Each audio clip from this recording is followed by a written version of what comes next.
Ooh.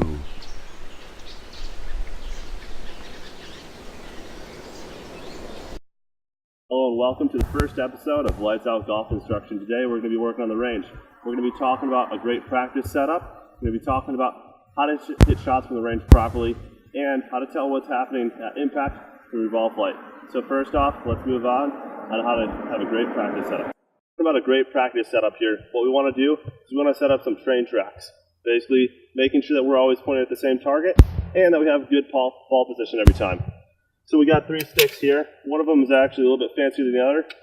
You can actually rotate it if you need to. So what we're first going to do is set up one stick right down our target line. Get these two back together. We're going to get them at a nice 90-degree angle here. Have these right at the golf ball there. And we want this stick here and this stick here parallel to one another with our third stick here perpendicular. So we're going to be able to stand right in here,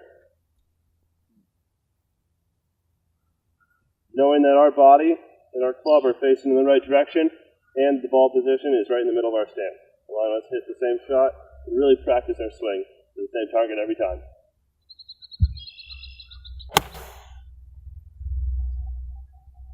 So up next is how to hit shots from the range properly. So we've moved on to hitting shots from the range. Part of a quality golf shot is going to be compressing the golf ball with the turf and taking a divot in front of the golf ball. So to minimize the amount of divot that we actually take with each shot, the second shots and all subsequent shots after that, we want to take that shot right behind the previous divot, minimizing the amount of divot in turf that we're taking with each shot, making more turf available for all players after you, as opposed to sporadically hitting wherever the golf ball is and taking full-size divots each and every shot, making it very difficult for a player after you to come and hit and have good turf available to hit from. So as you're going to see here, I'm going to hit one shot here, the first shot, and the divot will be just about normal. So we've hit the one shot, taking a normal divot. Now the next shot after, we're going to place the golf ball. Our first divot was right here. The second golf ball is going to be placed right behind it. This is going to reduce the amount of divot that we're going to take on the second shot in all shots subsequent to it.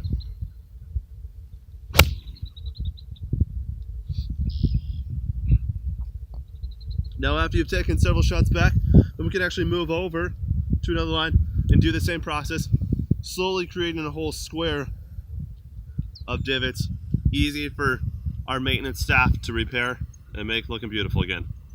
So now we're going to move on to learning how to figure out what's happening at impact from the ball flight. So I'm sure you've all been out on the range hitting some shots and trying to figure out what's actually going on when the golf ball doesn't go where you want it to.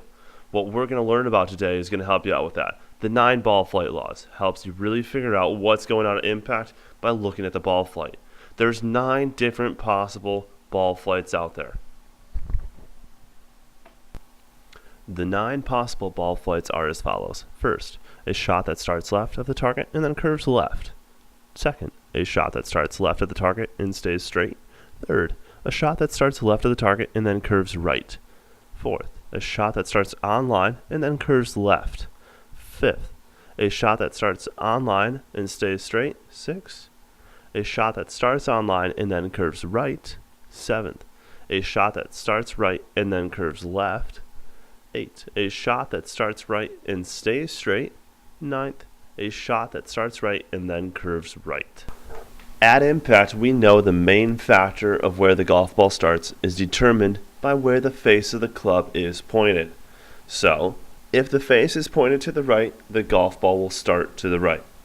If the face is pointed to the left, the golf ball will start to the left. And if the face is pointed at the target, the golf ball will start at the target. Pretty easy so far. Now, the curvature is determined by the path of the club in relation to where that face is pointed. If the club path is from the right, the golf ball will curve to the right. If the club path is from the left, the golf ball will curve to the left.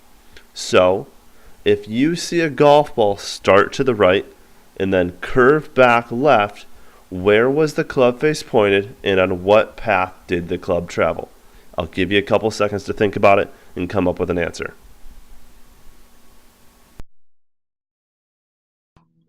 If you answered the face was pointed to the right and the club traveled from the left to right in relation to where the face was pointed, you got it right. Or, correct. I'm Scott Passell for Harbor Point Golf Club, and next time you're on the range, use these tips and you'll be hitting it lights out. Thanks for watching, and check back soon for updates.